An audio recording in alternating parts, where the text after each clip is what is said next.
Hey guys, I'm Nick and welcome back to the channel. Or if you're new, please subscribe for all the latest Star Trek news on YouTube.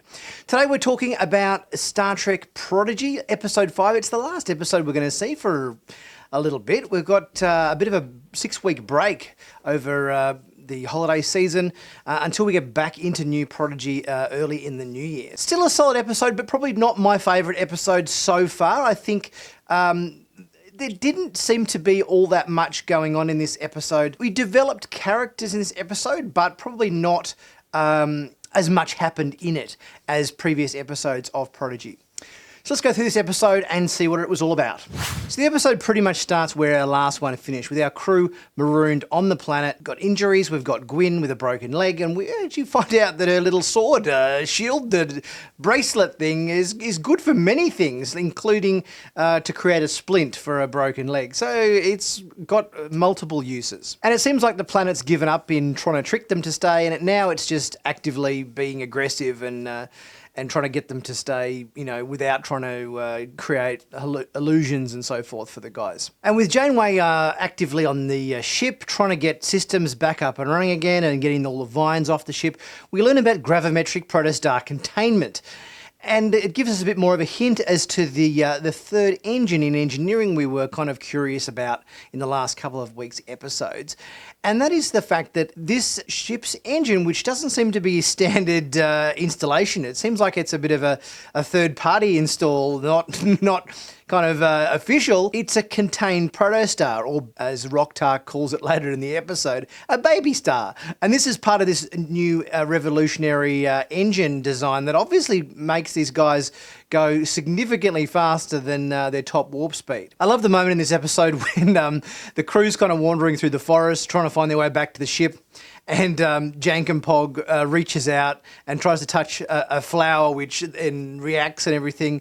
It's a nice nod to those past original series episodes where the crew inevitably got stuck on a planet and they always ended up poking the wrong flower and getting themselves killed or hallucinating. So that was a nice little moment, I thought, in this episode, which kind of harked back to those original series episodes. I enjoyed the part in this episode when the guys managed to find themselves inside a crashed Klingon bird of prey and eating gark and kind of working out how they're going to get off this planet after being attacked by giant red spheres and Gwyn throwing fire at them and everything to get away. It finally seems like these guys are kind of working a bit more coherently as a group, including Gwyn, who was previously a prisoner, but now she's sort of erring towards part of the team. There's quite a nice scene in this Klingon crashed ship when Gwyn and Dahl kind of have a moment together. They're looking at the stars, talking about their respective lives, and they share a moment together. I think these guys have always had this kind of connection, and they've always sort of said,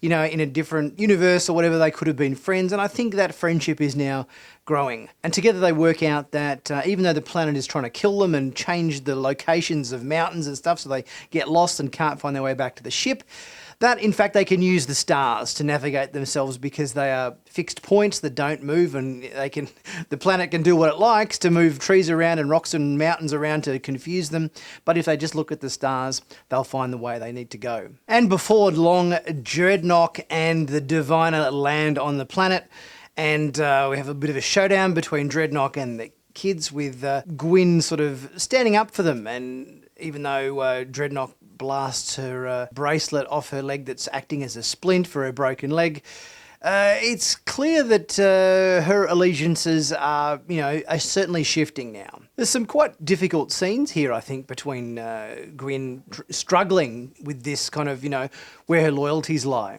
Her in pain, writhing on the ground, the roots and everything trying to consume her, and she just needs help. And her father is so obsessed with the protostar, and he makes a choice for the ship over her. And I think this is the tipping point for Gwyn in terms of who the right people are to go forward with. And her father's clearly not a good guy. And luckily the murder planet tricks the Diviner because obviously the planet's all about tricking its inhabitants to get what they want, and it makes the roots form the shape of the protostar to make him believe that he's about to board the ship, but that is not in fact the case.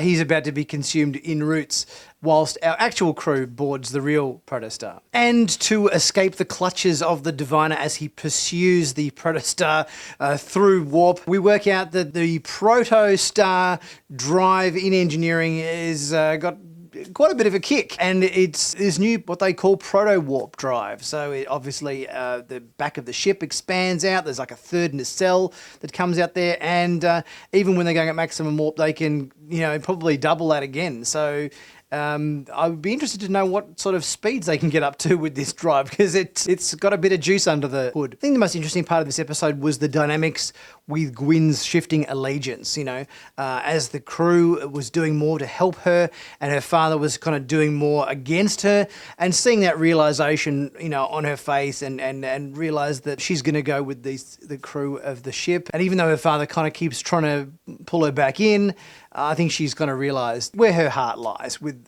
her newly found friends. I think this was a good conclusion to our previous episode. By itself, probably wasn't as interesting as maybe some of the previous episodes, but it was certainly good in terms of character development and getting that getting Gwyn where she needed to be in terms of, part of the crew and not a prisoner anymore. Now, we didn't get an appearance in these first 5 episodes of Captain Chakotay and his crew, so I guess as we've got 20 episodes total in our first season, all we can do is cross our fingers and hope that in our next 5 episodes that we're getting starting 6th of January, that we might get a little bit of an appearance from Chakotay and crew in that round of Prodigy episodes. I'm just sad that this is the last episode we're going to see this year. I think we're not getting our next Prodigy episode until the 6th of January, and that is disappointing. I would have liked to see at least a couple more episodes, just to get a bit of momentum on this show before it was suddenly just yanked off our screens.